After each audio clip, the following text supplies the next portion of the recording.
एक शख्स गाड़ी से उतरा और बड़ी तेजी से एयरपोर्ट में घुसा। जहाज उड़ने के लिए तैयार था। उसे किसी कॉन्फ्रेंस में पहुंचना था जो खास उसी के लिए आयोजित की जा रही थी। वो अपनी सीट पर बैठा और जहाज उड़ गया।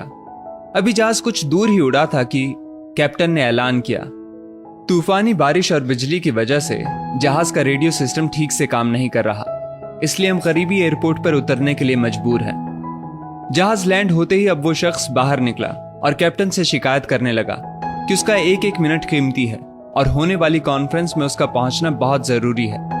पास खड़े दूसरे मुसाफिर ने उसे पहचान लिया और बोला, डॉक्टर पटनायक, आप जहां पहुंचना चाहते हैं टैक्सी द्वारा यहां से केवल 3 घंटों में पहुंच सकते हैं। डॉक्टर ने उस शख्स का शुक्रिया अदा किया और टैक्सी लेकर निकल पड़ा। लेकिन ये क्या, आंधी तूफान और मूसलाधार बारिश ने गाड़ी का चलना मुश्किल कर दिया। फिर भी ड्राइवर गाड़ी चलाता रहा। अचानक ड्राइवर को एहसास हुआ कि वो रास्ता भटक चुका है। नाउमीदी के उतार चढ़ाव के बीच उस शख्स को एक छोटा सा घर दिखा। इस तूफान में वही गनीमत समझकर गाड़ी से नीचे उतरा और दरवाजा खटखटाया। आवाज आई, जो कोई भी है अंदर आ जाए, दरवाजा खुला है। अंदर एक बुढ़िया आसन बिछाए भगवत गीता पढ़ रही थी। उसने कहा, माँ जी, अगर इजाजत हो तो आपका फोन इस्तेमाल कर लूं। बुढ़िया मुस्कुराई और बोली, बेटा, कौन सा फोन? यहां ना बिजली है ना ही फोन। लेकिन तुम बैठो, सामने चरणामृत रखा है, पी लो, थकान दूर हो जाएगी। और खाने के लिए भी कुछ ना कुछ फल मिल जाएगा, खा लो ताकि आगे सफर के लिए कुछ शक्ति आ जाए। डॉक्टर ने शुक्रिया अदा किया और चरणामृत पीने लगा।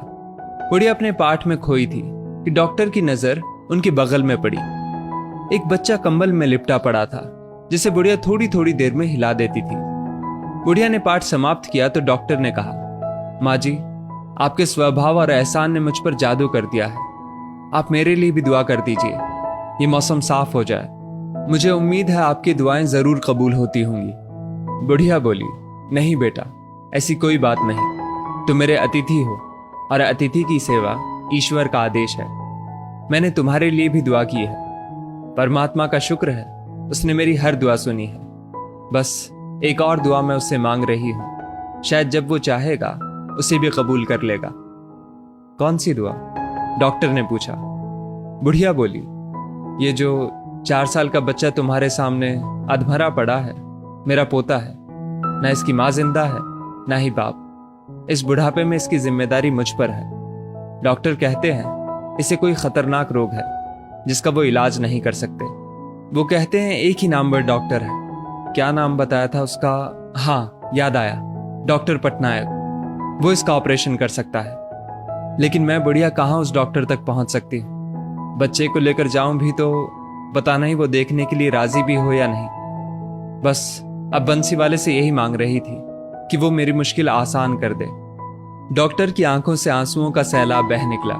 वो रूंधे कंठ से बोला, माई, आपकी दुआ ने हवाई जहाज को नीचे उतार लिया, आसमान पर बिजलियां कौंधवा दी, मुझे रास्ता भुलवा दिया ताकि मैं यहां तक खींचा चला आऊं। हे भगवान, मुझे यकीन ही नहीं हो रहा कि कन्हैया एक दुआ कबूल करने के लिए अपने भक्तों की इस तरह भी मदद कर सकता है। दोस्तों, वो ईश्वर सर्वशक्तिमान है। जहां इंसान बेबस हो जाता है वहीं से उसकी परम कृपा शुरू होती है।